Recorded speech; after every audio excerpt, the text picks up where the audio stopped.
I was just the nanny, hidden away with the Alpha's children while the entire pack prepared for the mating ceremony. I had no idea the Alpha King himself had abandoned his own ceremony, his eyes locked on me for reasons I couldn't understand, until he did the unthinkable.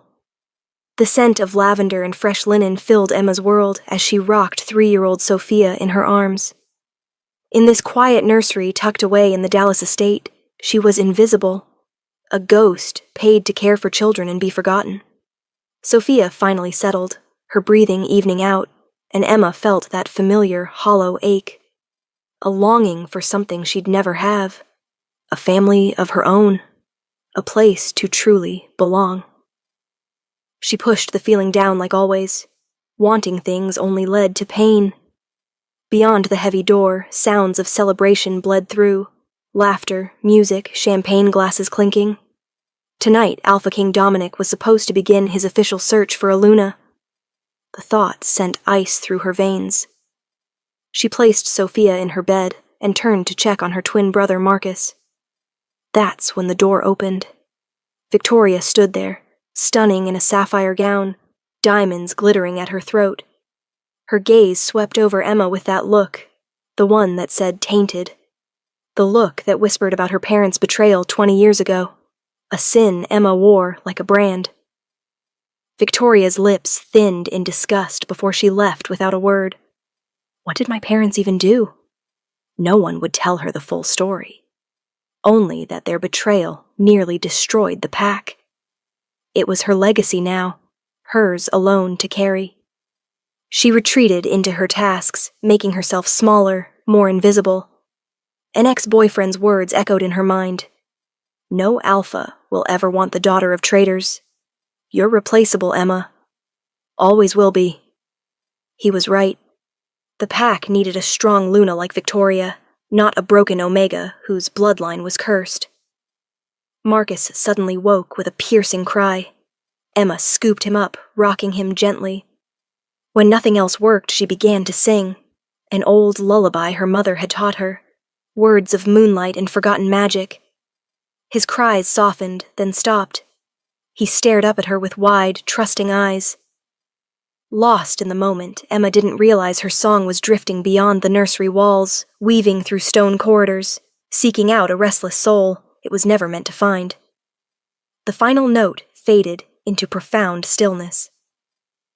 Emma held Marcus close, the distant celebration a reminder of the world she could only watch from shadows.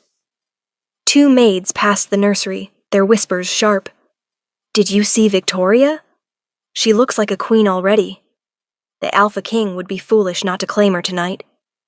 Her bloodline is flawless, the other agreed. He needs a strong mate.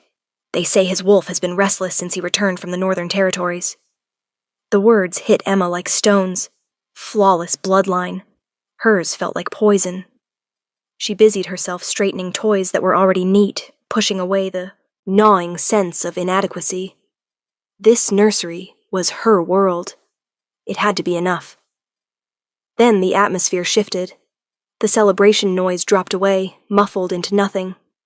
The air grew heavy with unseen pressure.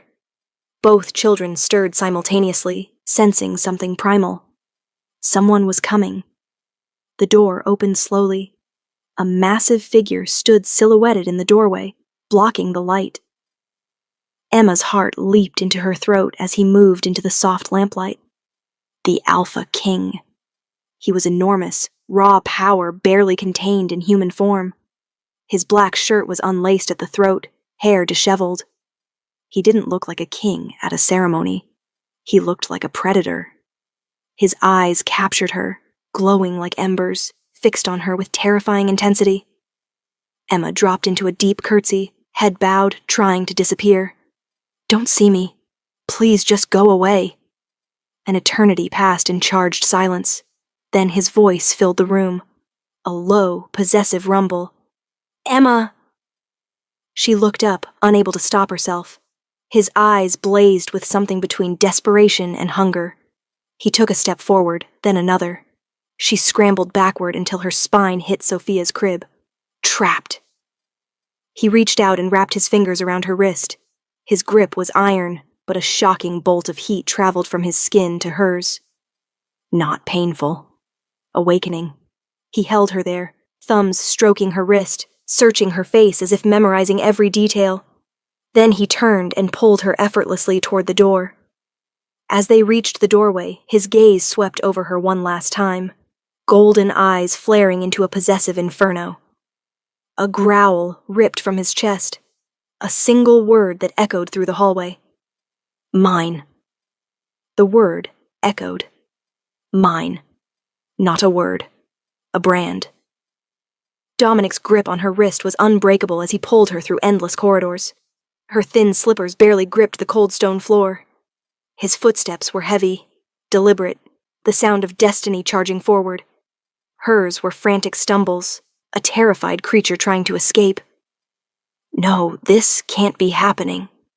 They burst through the towering doors of the grand ballroom. 1,000 conversations died instantly. 1,000 eyes turned toward them, toward the Alpha King holding the wrist of a terrified nanny as if she were a prize. Emma wanted to vanish under their collective judgment. She felt their contempt like needles piercing her skin, but Dominic didn't slow. He moved through the parted crowd with singular purpose, pulling her to the raised platform where 2 ornate thrones sat. He stopped beside the Alpha's throne and turned to face the silent pack. He raised their joined hands high. A sharp gasp rippled through the hall.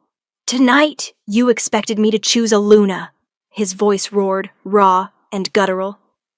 "You expected politics, bloodlines, convenience." He paused, the silence so complete Emma could hear her own frantic heartbeat. His burning gaze dropped to her, softening for a breath. "My wolf has made its choice. My heart and soul have chosen." He looked back at the pack, his voice a deadly growl. "This woman is my mate." The declaration shattered the silence. Venomous whispers erupted. "The nanny, her parents were traitors. This is an insult." Emma trembled. This was worse than any nightmare. The hostility was a physical force threatening to crush her. She tried to pull her hand free, but his fingers tightened. Lord Sterling emerged from the crowd, silver hair gleaming, face a mask of cold fury. "Alpha King," he began, voice ringing with authority. "The law is clear. The Luna must be of noble bloodline, someone who strengthens the pack, not weakens it with a legacy of shame." Every word was designed to humiliate her.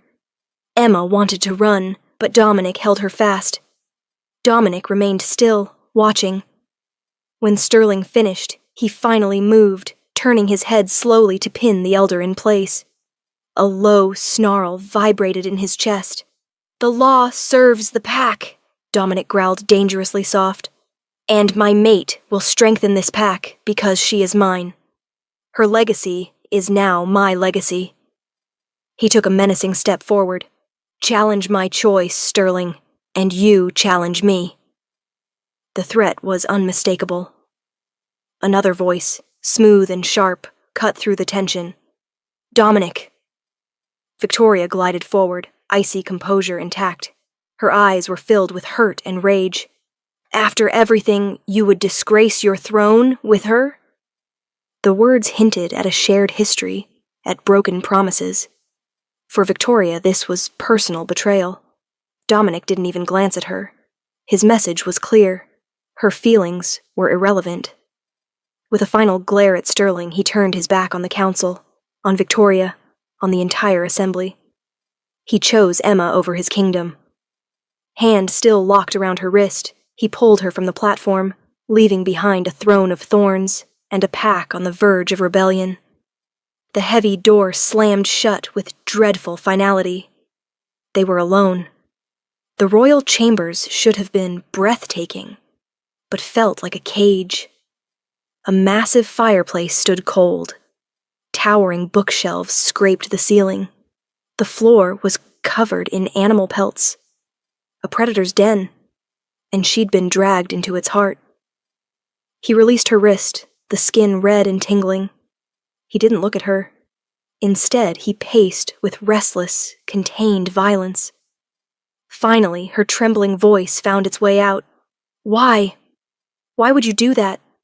It has to be a mistake. Dominic stopped and slowly turned. The fury was gone, replaced by something far more unsettling. Desperate, agonizing pain. It is no mistake, he said roughly. For 3 years, since the northern attack, my world has been gray. My senses were damaged. I can barely sense my own pack. Food tastes like nothing. The world is fog. The confession startled her. This explained the whispers, his restless energy. But you, he took a step closer, gaze intense. When you sang, it was like the sun breaking through clouds. I followed the sound, then your scent. He closed his eyes briefly. Jasmine and moonlight. You're the only thing I can smell clearly. The only thing that feels real. Her heart twisted. He hadn't chosen her out of love, but desperate need. She was his cure. He stalked toward her, backing her against a massive desk. You feel it too, don't you? He murmured, voice a low growl. This pull. It's the mating bond. It has awakened and chosen you. He was so close, his lips inches from her ear. The primal part of her recognized the truth. There was a pull, terrifying and undeniable, but her wounded heart screamed for escape, rejection, her only way out. His body went rigid, as if he'd heard her silent thought. Lethal coldness entered his eyes. He leaned closer, breath warm against her skin. His next words weren't a request. They were a vow, a world-shattering promise. Reject me, he whispered like silk over steel, and I will burn this world to ash. Morning arrived with cold, impersonal light cutting across a vast, unfamiliar chamber. Emma woke, gasping, heart hammering. She was drowning in silk sheets, the scent of lavender replacing the familiar comfort of the nursery. This wasn't her room. This was a gilded cage.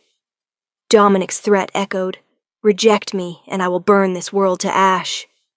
He'd left her here in the royal wing, a prisoner of his desperate claim. 2 servants entered without knocking, carrying armfuls of gowns in jewel tones. Emerald, sapphire, ruby. The clothes felt like a costume for a part she didn't know how to play. The maids worked in silence, refusing to meet her eyes. A new kind of invisibility. Before, she was overlooked because she was unimportant. Now she was avoided because she was a scandal, a queen with no allies, a mate with no love. She had to see the children. Their faces were her only anchor. Emma walked to the door, reaching for the handle. "Forgive me, my lady." A royal guard stood outside, polite but firm as iron. "The Alpha King has given explicit orders. You are to remain in these chambers for your own safety." "My lady." The title felt like a cruel joke. She was a prisoner. "Let me pass." The voice was a silken whisper from behind the guard. Victoria appeared, dismissing the guard with a flick of her wrist. She glided into Emma's chamber, eyes glittering with cold, predatory light. "Enjoying the silks, little nanny?" she purred with condescension. "Don't get too comfortable. He tires of his toys quickly." She circled Emma like a wolf assessing prey. "He'll discard you just like he discarded me." The words struck the center of Emma's deepest fear. Victoria paused at the door, delivering her final blow. An alpha's desperation is not the same as his devotion. Remember that. The door clicked shut. Emma stared at her reflection in a massive mirror, a frightened girl playing dress-up. A temporary queen already waiting to be thrown away. Days blurred into silent meals, empty hours, and the constant presence of the guard outside her door. Dominic was a phantom, a distant storm she could feel raging through the estate during tense meetings, but who never came near. Then, one evening at dusk, he appeared in her doorway. "Come with me."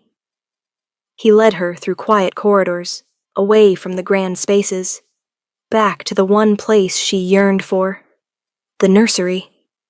The guards were gone. He pushed the door open, revealing Sophia and Marcus sleeping peacefully in their beds. Relief washed over her so powerfully it made her dizzy. She didn't wait for permission. She crossed the threshold and went to the children, smoothing Sophia's hair, adjusting Marcus's blanket. The children stirred, sensing her, then settled back into deep sleep. This was real. This was who she was. She felt Dominic's presence behind her, a silent, watchful mountain. "They're not just any children," he said quietly, voice rough with emotion he couldn't hide. "They're my brothers. My brother Ryan and his mate Claire were murdered 4 months ago." The confession hung heavy with grief. Not a rogue attack like the official story claimed. A hidden murder. This was the source of his pain, his wolf's agitation. He was entrusting her with his greatest weakness. Hesitantly, she reached out and placed a hand on his forearm.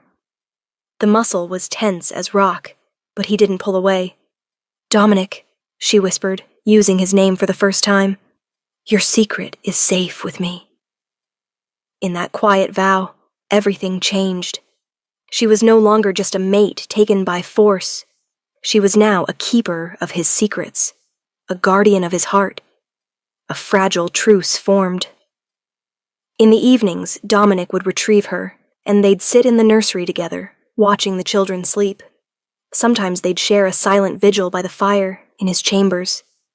It was strange, fractured, a pantomime of family that wasn't real. Yet in those quiet hours, she began to see past the beast. She saw exhaustion carved around his eyes, the gentle way his hand would stroke Marcus's cheek, the deep grief that shadowed his face. A dangerous warmth began to grow in her chest. But this intimacy was shadowed by rising political strife. Dominic was under constant assault from the Elder Council. She'd hear his roar through thick doors. Lord Sterling's name a frequent bark. They were using her tainted blood to undermine his authority. Dominic's protectiveness intensified, becoming smothering. He forbade her from leaving the royal wing. The more he shut her out, the more their fragile trust began to fray. The tension finally snapped one evening. He stormed into his chambers after a vicious meeting, black fury rolling off him in waves. He paced before the fire, jaw clenched. Acting on instinct, Emma prepared chamomile tea and brought it to him. "Dominic." He stopped, turning to face her. As he looked at the simple offering, the rage in his eyes dissolved, replaced by raw, aching loneliness. He reached out, his hand closing over hers on the warm cup, fingers intertwining. "Emma," he breathed, voice thick with desperate longing. The air crackled with unspoken need. He gently took the cup, setting it aside. He didn't release her hand. Instead, he used it to draw her closer until only inches separated them. His gaze dropped to her lips. The world narrowed to this single moment. He leaned in, his scent overwhelming her, his lips parting slightly. Just as his lips were about to touch hers, he flinched back as if burned. Furious self-loathing twisted his features.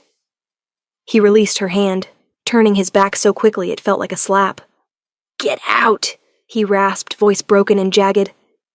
The rejection was more painful than any insult. She stood frozen, heart aching with confusion and hurt. The intimacy had been real, she was sure of it. But the wall he kept between them was just as real and far more powerful. Suffocating tension became the new normal. For weeks after the near kiss, Dominic was a thundercloud on the horizon. Distant, watchful, dangerous. Emma, tired of watching the world through glass, finally found courage. She stood before him one morning, spine straight, and told him she was going to the estate gardens. After a long battle of wills, he conceded with a curt nod, on condition his guards surrounded her. The gardens weren't the sanctuary she hoped for. A group of nobles gathered by the roses. Among them was Lord Marcus, one of Sterling's most arrogant allies, his face a permanent sneer. He didn't address Emma directly. Instead, he turned to a companion, voice carrying, "It's a pity, isn't it, that the children of a true alpha like Ryan are now being raised by that." The insult was exquisitely cruel, aimed not at her, but at the children. Something different happened this time. Instead of withering, a spark of defiance ignited deep within her. She stopped, turning to face him fully. Dominic tensed beside her, a growl starting, but she subtly raised a hand. "You are mistaken, my lord," she said, voice calm and clear. The garden went silent.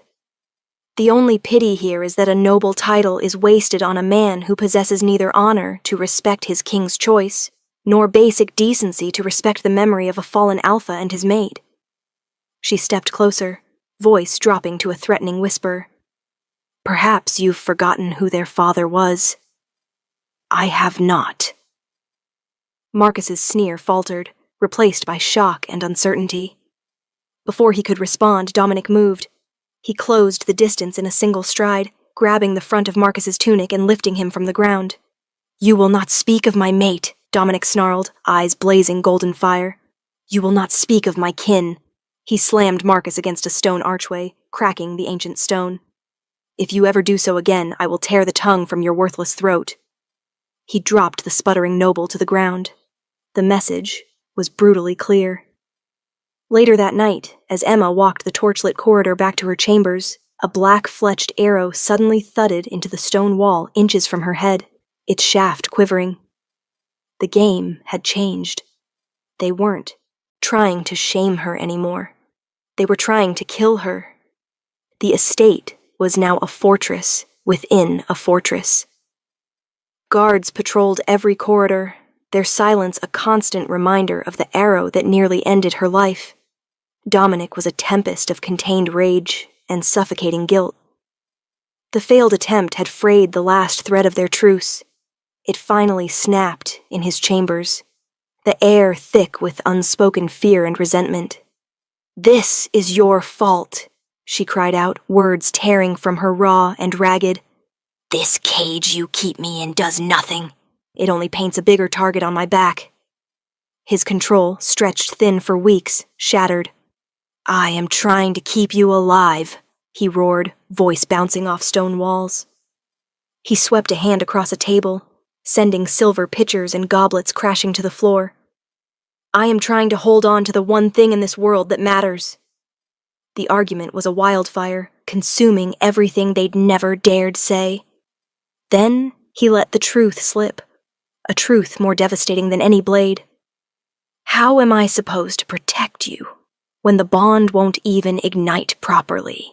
he bellowed, hands clenched into fists, body trembling. "It isn't whole. It feels broken." He revealed his devastating secret. A true mating bond was a roaring conduit of shared strength, senses and feelings intertwined. But theirs was just a flicker, a pale spark because his wolf was too damaged from whatever happened in the north. He could sense her, feel the pull, but the final crucial connection remained unlit. The words struck Emma like a physical blow. Victoria's poisonous whisper echoed. An alpha's desperation is not the same as his devotion. It was true. All of it. He hadn't chosen her. He'd grabbed for a cure. Medicine that was now failing. Her deepest wound, the belief that she was unworthy, replaceable, was ripped open. She wanted it to end. She wanted to sever the broken wire causing them both agony. With tears streaming down her face, she walked toward him. She looked into his blazing, tormented eyes, the words of rejection forming on her lips. A final, destructive release. She began, voice a broken whisper. But as she opened her mouth to speak the ancient words, she saw it. Beneath the rage, beneath the desperation, sheer, unadulterated terror in his eyes. The great Alpha King was terrified of losing her. That single, unguarded flicker stopped the word on her tongue. She couldn't say it, but the unspoken rejection now hung between them, a poison far deadlier than any arrow. The silence that followed was suffocating. The rejection she hadn't spoken was louder than any shout, a final crack in Dominic's shattered control. He stared at her, terror in his eyes slowly consumed by pure agony. A low, guttural groan escaped his lips. He clutched his head, his powerful body trembling. The emotional torment was too much. The dam inside him broke. A sickening crack echoed as his bones began to shift, his form contorting grotesquely. His roar of pain was no longer human, but monstrous, ripping through the room. This wasn't a controlled shift. This was violent, agonizing unraveling, a creature of pure rage clawing to the surface. Trapped between man and wolf, his eyes glowed with mindless golden fury. The half-shifted monstrosity lunged. There was no time to run. The room filled with snarls, massive clawed hands reaching for her. In that heart-stopping second, something deep within Emma shifted. Fear was eclipsed by strange, sudden calm. An instinct she never knew she possessed took over. She didn't scream. She didn't cower. As the beast descended, she reached out. Her hand, small and pale against the raging tempest of dark fur and shifting muscle, pressed flat against the center of his chest. Then it happened. A soft, silvery white light, cool and gentle as a moonbeam, flared from her palm. It wasn't a weapon of force, but of profound peace. The ethereal glow sank into his body, a silent, soothing wave meeting the raging inferno within. The creature's enraged snarl faltered, stumbling into a whine of confusion. The violent spasms ceased. The golden fury dimmed, revealing the shocked human gaze of Dominic beneath. The raging storm inside him, the restless beast that had tormented him for years, was silent. For the first time since she'd met him, his wolf was utterly, completely at peace. He stumbled backward, the monstrous shift receding, leaving him fully human, panting and unsteady. He stared at her hand, then at his chest, stunned disbelief on his face. Emma looked down at her own palm, trembling. Where had that light come from? What had she just done? A sharp, urgent knock shattered the moment. A guard burst in, face pale. "My king, we've captured one of the assassins. He's alive." Dominic, expression a mask of conflicting emotions, tore his gaze from Emma and strode out. But as he left, Emma saw a figure in the hallway shadows. Victoria. Her face was cold, calculating realization. She hadn't seen exactly what happened, but she'd seen the flash of silvery light from under the door. She now knew with absolute certainty that the little nanny was something more, something powerful. And the look in Victoria's eyes was a new, far more dangerous vow. She would find out what Emma was, and she would destroy her for it. In the quiet days that followed, a new, unsettling dynamic took root. Dominic looked at her with bewildering awe, confusion, and fear that was almost reverence. He kept his distance as if she were something celestial he didn't dare get too close to. But Emma knew hiding was no longer an option. That strange power within her, coupled with the open threat from his enemies, meant she could no longer afford to be a shadow.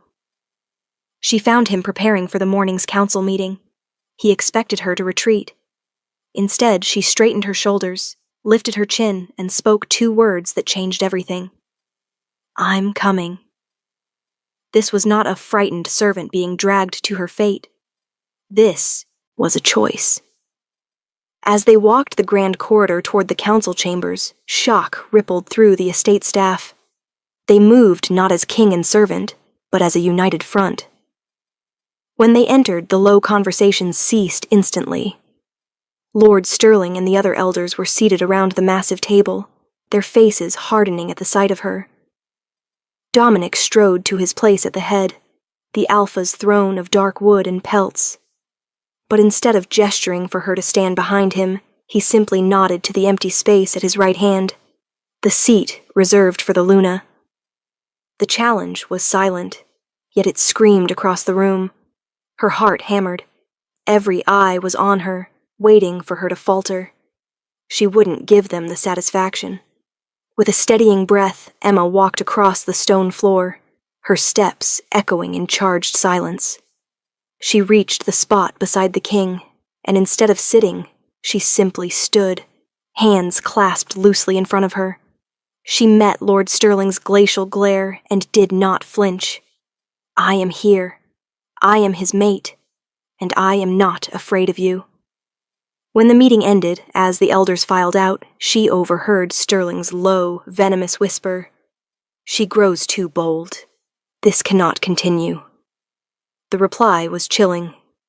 She must be dealt with before the coronation, or all is lost. Her gambit had succeeded. They no longer saw her as a pawn. They saw her as a threat that had to be eliminated. An uneasy quiet settled over the estate.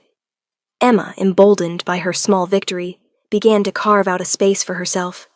She even thought she'd found an ally, a young serving girl named Lily, with wide, innocent eyes and a gentle smile. Lily would bring her meals, sharing harmless gossip. Emma had begun to trust her. That trust would be her undoing.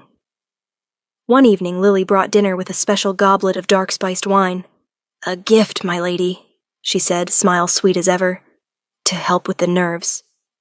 Grateful, Emma accepted the drink, savoring its warmth.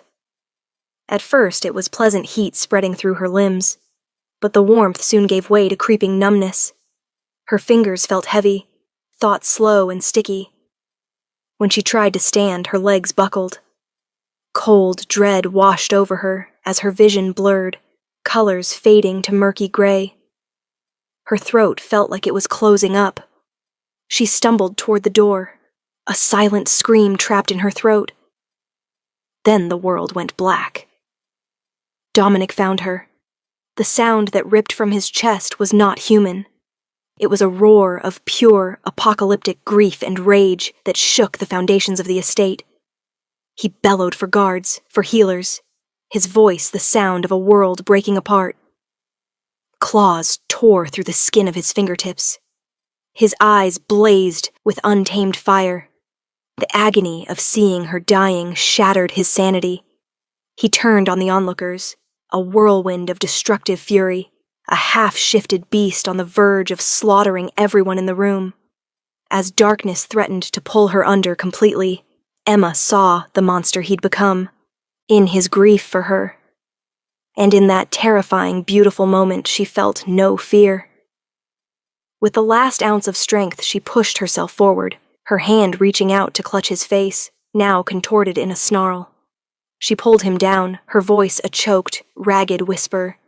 "Dominic," she breathed, "I'm not afraid of you." Her words, her touch pierced the red haze. He froze, the monster receding, replaced by the terrified man. With a sob torn from his soul, he scooped her limp body into his arms and roared for the royal healer. She survived. The healer's knowledge combined with a strange, resilient life force within her pulled her back from the brink. The estate was in chaos. Lily had vanished, a clear confession of guilt and allegiance to the council. Dominic, consumed by a singular need to both avenge her and solidify her position beyond doubt, made a desperate gamble. He invoked the Luna trials, ancient, perilous rites of passage, designed to prove a mate's worthiness. A tradition unused for centuries. His final, defiant move. The first trial took place at dawn in the sacred grove, a circle of ancient moss-covered stones pulsing with old magic. Emma had to walk an ethereal path to retrieve a moonstone from the grove's heart, while braving magical illusions of her deepest fears. Lord Sterling and the elders were there to officiate. Victoria watched from the clearing's edge, a smug smile on her lips, certain the little nanny would be broken. As Emma stepped onto the path, the world shimmered and changed. Whispers of her past rejections, faces of scornful nobles swirled around her like phantoms. She pushed through them, focus narrowed on the glint of the moonstone ahead. But just as she neared her goal, the trial shattered. Black-clad assassins swarmed into the sacred grove, blades gleaming. This was the council's final gambit. Murder her during the trial, and claim the sacred magic itself had rejected her. Chaos erupted as royal guards clashed with attackers. One assassin broke free, eyes landing on an easier target. In a pavilion set aside for the ceremony, Sophia and Marcus lay in their bassinet. Emma saw him. Without hesitation, she abandoned the trial. She launched herself forward, throwing her body in front of the bassinet, shielding the children. A searing, white-hot pain exploded in her shoulder as the assassin's dagger plunged downward. But the children were safe. Dominic, having just felled another attacker, witnessed the entire act. He saw her bleed to protect his kin, his future, his heart. For him, the trial was over. She'd proven her worth not with magic, but with love so fierce it defied death. As he roared and charged the final assassin, Victoria saw her opportunity. With Emma wounded and Dominic distracted, she stepped into the center of the grove, voice ringing with triumphant malice. She bleeds with courage, I'll grant you that. But it's the courage of a traitor's whelp. Her words echoed off ancient stones. Her blood is poison. She is the daughter of Marcus and Lauren, the very wolves who betrayed the last king and tried to sell this pack to our sworn enemies. Her moment of greatest heroism was instantly eclipsed by the public revelation of her deepest shame. The echo of Victoria's accusation hung in stunned silence. Daughter of Marcus and Lauren. The words were a death sentence. The sharp pain in Emma's shoulder was nothing compared to the inferno of shame consuming her. She felt the air shift. Pack members who'd witnessed her brave act now stared with dawning, sickening horror. The brief respect in their eyes was extinguished, replaced by suspicion and hatred. Lord Sterling seized the moment, striding into the clearing, powerful voice booming. It all makes sense now. This is not the king's fated mate. This is a viper we welcomed into our midst. He twisted events into a sinister narrative. The king's obsession, the attacks staged to make her seem a victim. It's all a lie, a plot to finish the treason her parents began. The accusation was masterful in its cruelty, seeping into the ears of the fearful pack. This was rock bottom. Wounded, exposed, framed as a mastermind of conspiracy she couldn't comprehend. She stands accused of high treason, Sterling boomed with finality. By ancient laws, there is only one punishment. She must be executed. The demand for her death rippled through the crowd, a chant of justice and traitor rising. Dominic scooped her into his arms, radiating furious, desperate defiance. He carried her from the grove, not as a conquering hero with his Luna, but as a cornered king retreating with his accused mate. She buried her face in his chest. She'd been named hero and traitor in the same instant, and now the pack she'd saved was begging for her blood. Her shoulder had been bandaged. The physical wound was proof of her loyalty, yet it meant nothing. In the pack's eyes, the scar was merely another mark of deceit. Dominic stayed with her, but he was no longer a king radiating power. He was a tormented man, pacing like a caged lion, his helplessness more terrifying than his rage. A messenger arrived with news that sealed their fate. Sterling had rallied the noble houses. Their ultimatum: deliver the traitor's daughter for execution, or they would secede. They would shatter the kingdom, plunge the pack into bloody civil war. The agony on Dominic's face was unbearable. He was being crushed between two impossible loves, his duty to his people and the primal command to protect his mate. Seeing him so broken awakened the old belief inside Emma that she was a burden, a curse whose only value was in being erased. With tears streaming, she went to him, hands finding his. "Let me go, Dominic," she begged, voice breaking. "Give me to them. Don't let the pack bleed for me. My life isn't worth it." It was the ultimate expression of her brokenness, a desperate attempt to prove the terrible lie she'd always believed about herself. He stared at her, golden, eyes a maelstrom of conflict. Every instinct screamed at him to protect her, but the weight of the crown demanded sacrifice. As they stood locked in that terrible stalemate, Victoria appeared in the doorway. She looked at Emma with soft, calculated pity, far more cruel than triumph. "Oh, you poor naive thing," she whispered, voice of venomous caress. Don't you see how this ends? She glided closer. He is an alpha. In the end, a true alpha always protects the pack. He will always choose the kingdom. She let the words sink in, a final, devastating poison, before gliding away. Dominic's tortured silence felt like confirmation. Victoria was right. The choice was already made. The great hall was repurposed for judgment. Emma stood on a raised platform, facing the grim council and assembled pack. A strange, hollow calm settled over her. She'd accepted this. Her death would be her final act of love. Sterling listed the charges, speaking of her parents' betrayal in lurid detail, selling pack secrets, enabling an enemy ambush that cost dozens of lives. He painted Emma not as their innocent daughter, but as their patient, vengeful legacy. Just as Sterling raised his hand to pronounce the verdict of death, the great doors swung open. Dominic entered, but this was not the king they knew. He wore no crown, no royal finery, just simple black leather. His face was pale and drawn, but his eyes held terrifying, resolute calm. He didn't go to the throne. He walked through the parted crowd until he reached the platform. He faced the council, gaze sweeping over them, devoid of rage, filled only with profound sorrow. "You demand a price for the sins of the past," he said quietly, but his voice resonated with power that filled every corner. "You believe she is that price. You are wrong." He didn't argue. He didn't plead. He offered them a trade. He drew the ceremonial dagger from his belt and laid it on the platform. Then, in a move that sent a collective gasp through the pack, he twisted the Alpha King's signet ring from his finger, the symbol of his power, the heart of the kingdom. "I am the price," he declared, voice breaking with the weight of his words. He placed the ring beside the dagger. "I will renounce my throne. I will abdicate and surrender my power to this council." He looked at Sterling, eyes burning with unconditional love. "I will give you my crown, my kingdom, my entire life in exchange for hers." The world stopped.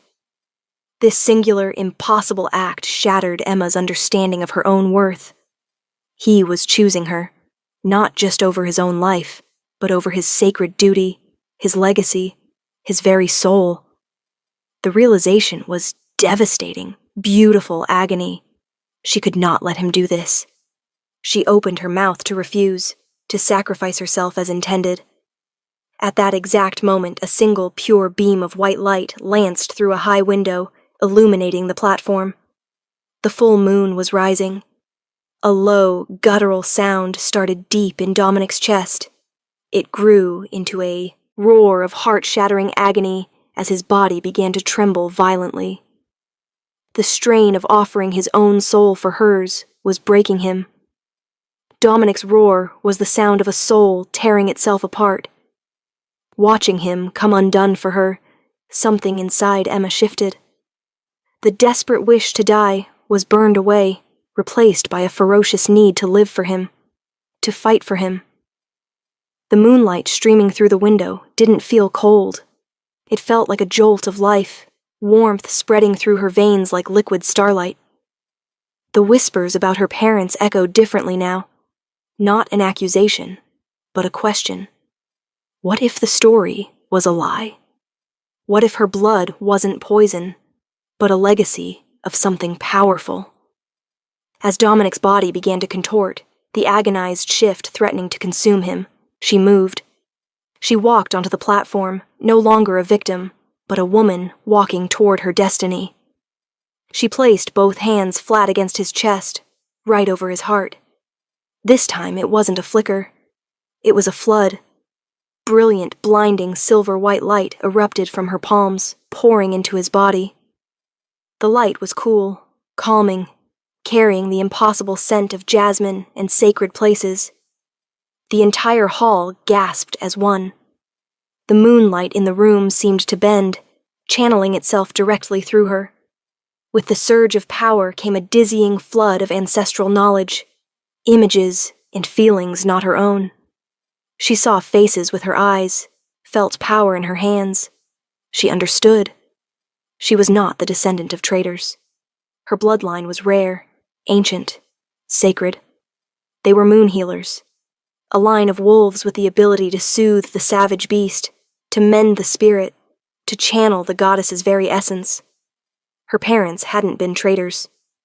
They'd been a threat to dark power, and they'd been eliminated, their legacy twisted into a curse. The flaw she'd carried her entire life was never a flaw. It was her greatest strength. Her touch did more than halt his transformation. The silver light sank deeper, finding the old festering wound on his soul, the damage from the northern attack, and it began to heal the scarred tissue. The tormented rage in his eyes cleared, replaced by dawning, blazing hope as he stared at her, truly seeing her for the first time. Across the hall, Sterling and the elders stared in abject horror. The weapon they'd wielded, the narrative of her tainted blood, had just been obliterated by a display of divine power. The traitor they'd condemned was touched by the goddess herself, and in the stunned, reverent silence, a new, terrifying question began to form. What have we done? The hall was trapped in absolute silence. Dominic, his wolf steady and calm for the first time in 3 years, seized the advantage. He took Emma's hand, no longer a brand of ownership, but a gesture of profound partnership. He led her from the platform, gaze daring anyone to challenge them.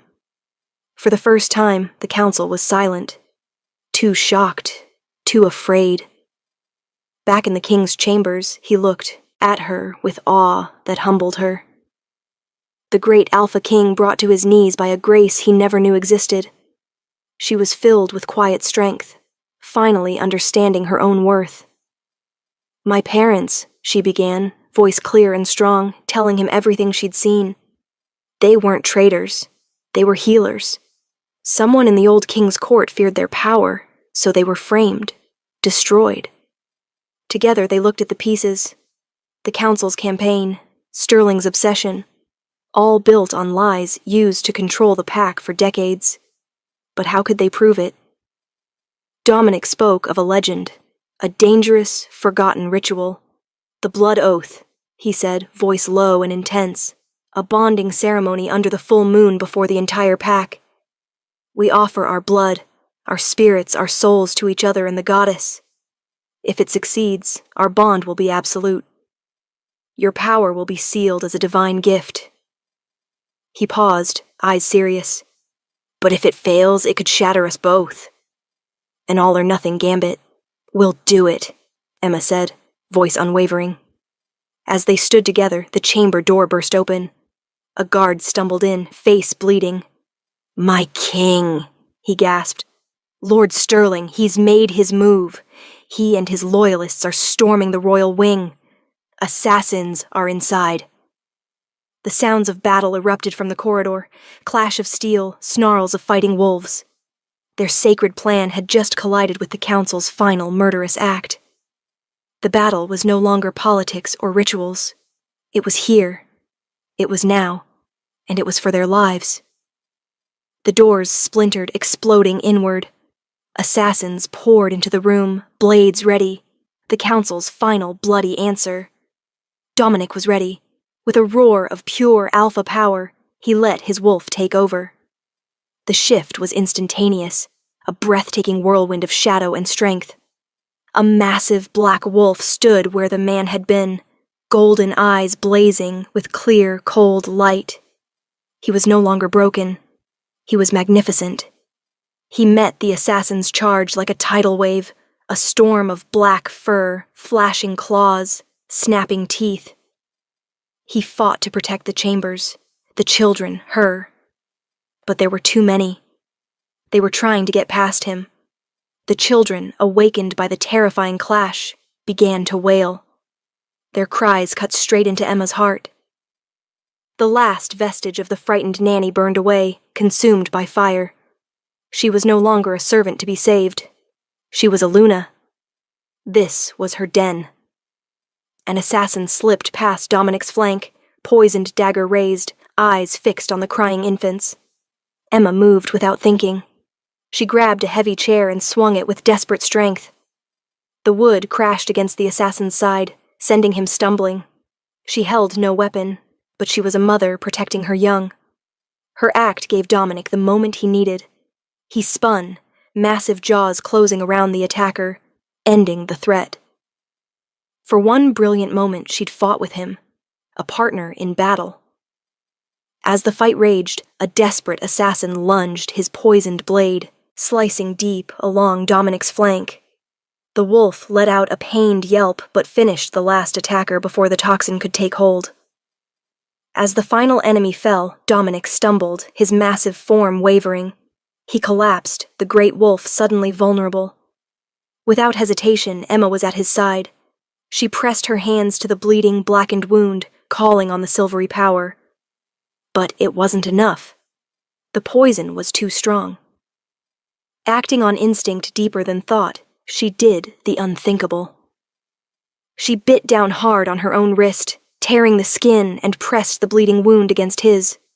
Her blood, the sacred blood of a moon healer, sizzled as it met his tainted flesh. The silver light flared, no longer just soothing, but aggressively cleansing, neutralizing the poison and knitting torn muscle back together. She knelt on the floor of their ruined chambers, healing her fallen king with her own life force, proving her worth in the most visceral way imaginable. Days later, the great hall was transformed. The scars of battle replaced by garlands of white moonflowers, their sweet scent filling the air. Silver banners bearing a new sigil, a black wolf and silver moon intertwined, hung from the rafters. Today was not a trial or battle. It was celebration, a coronation, a promise of new beginnings. Emma stood at the back of the hall, a tremor of nerves running through her.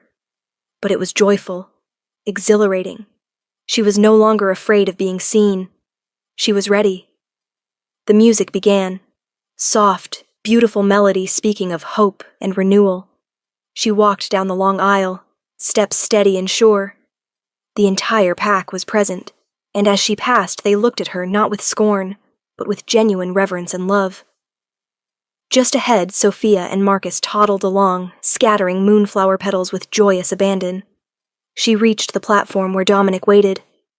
The look on his face, pure, undiluted happiness, made him seem younger, chasing away the last shadows that had haunted him. He was not just a king. He was a man deeply, truly, completely in love. He took her hands in his. A guard brought forward the Luna's crown on a velvet cushion, not heavy and opulent, but a delicate circlet of woven silver shaped like intertwined moonflower vines, a single perfect pearl resting in the center.